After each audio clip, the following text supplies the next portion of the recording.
আজ আমি তৈরি করেছি সব নিরামিষ রান্না। কলমি ডাঁটা দিয়ে মটর ডাল করেছি, দেশি কলমি ডাঁটা দিয়ে, নিরামিষ। যারা নিরামিষ এসে তারা খাবেন, ভালো লাগবে। এটা রুটি দিয়েও ভালো লাগবে আর ভাত দিয়েও ভালো লাগবে।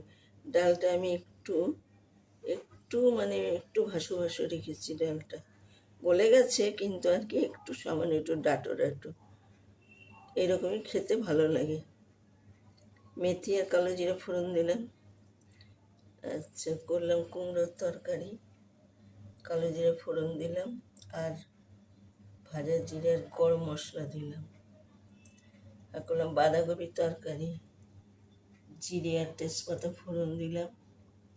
আলু দিয়ে বাঁধাকপি নিরামিষ, ওপর দিয়ে ঘিটা ছড়িয়ে দিলাম, গন্ধটা ভালো থাকবে।